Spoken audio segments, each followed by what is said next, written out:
Imagine you are an interning teacher's assistant for the first grade class. It's currently recess and you're observing the class as they play. As you're watching, you see a group of 6 of your students who are playing basketball begin to go back and forth, 2 of them being particularly aggressive. You approach the situation calmly and ask said students what happened. 4 of them inform you that 2 of them were upset because they didn't win. You decide to talk to the kids who were upset first.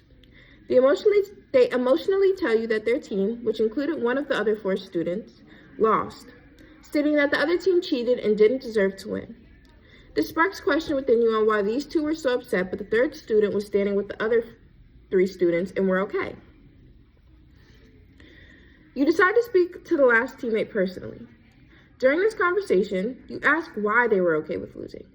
He explains to you that he plays soccer and his coaches and parents have taught him that it's okay to lose sometimes as long as you play hard and the game is fair, making you realize the game was likely fair, but the other students aren't used to facing disappointment of losing or things not working in their favor.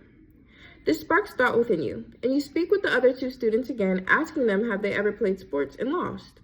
They both explain that they do not play a sport. One says he prefers video games, and the other says he likes cars, both of which being fairly independent hobbies.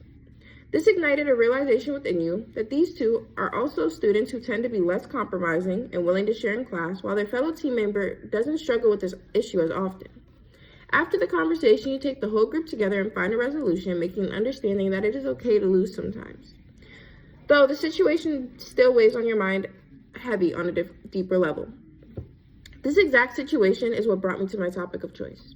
This topic is one I chose for this speech because I know the average person would choose to appease their child, meaning that if the activity their child was interested in was non-traditional or unavailable, or the child simply didn't want to take part in group activities, the parent would accept it and allow their child not to for their happiness or avoid being uncomfortable.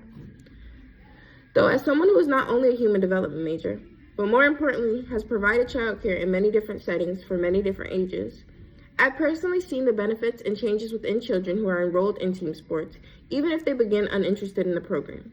85% of children begin to enjoy the sport within the first 2 weeks, and even those who don't gain skills that are seen nowhere else to be gained as quickly.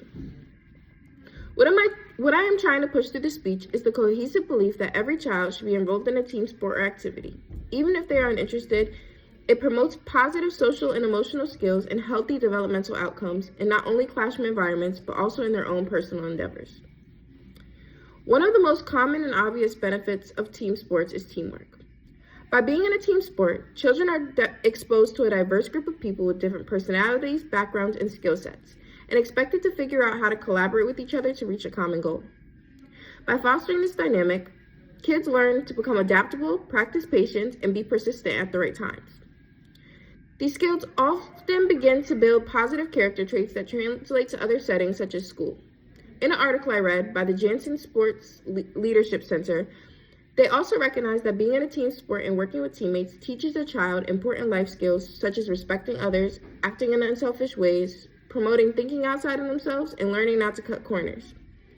It is seen in classroom settings often that these kids who play team sports display these traits, and those who don't often take longer to develop these skills or understand thinking outside of themselves. To follow this, team sports also promotes the development of the social skill empathy. This is a skill that is often difficult to instill in children because they have one-mind thinking, usually only pertaining to themselves and what's going to make them happy. So say a little girl named Lily sees a classmate crying. She was hanging out with her teacher, but the teacher has to stop and comfort the said child who was crying. The teacher happened to be about to give Lily a sticker for good behavior.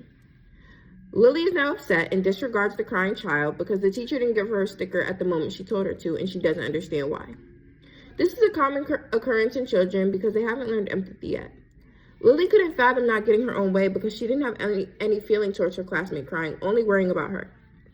Now, someone who is currently in childcare for ages 2 through 6, one of the quickest ways I've seen kids learn empathy is after they have joined a team sport. Oftentimes, I see within the first month of participating, the child begins to understand other children's emotions and is even able to express sorrow for another child, while also acknowledging why the attention might be off of them for a second so that a teacher can calm another child down. An article I read by Stacks Lacrosse supported this argument, stating that children in team sports learn to empathize with their peers as well as understand their feelings and viewpoints. They learn to comfort others during tough moments and celebrate during happy ones, essentially strengthening their emotional intelligence. The article states that these social skills acquired through team sports translate to other areas of life, such as classroom, family, friends, and later professional settings. Finally, team sports promotes positive physical activity without pushing self-esteem or self-image onto a child. Parents often just want what's best for their kids, though sometimes the way of going about it can be misguided, especially when it comes to weight and physical appearance. By putting their child on diets or doing at-home exercise, they are pushing a false narrative about what health has to be. We would often call these parents almond moms nowadays, who often display this behavior because they don't want their child to be picked on or called different because of their physical appearances. Team sports can take out the worry for a lot of parents. Not only does it allow kids to realize early on that other kids come in different shapes and sizes and are all capable of doing the same things, but it also promotes a regular exercise schedule early on with the commitment to the routine.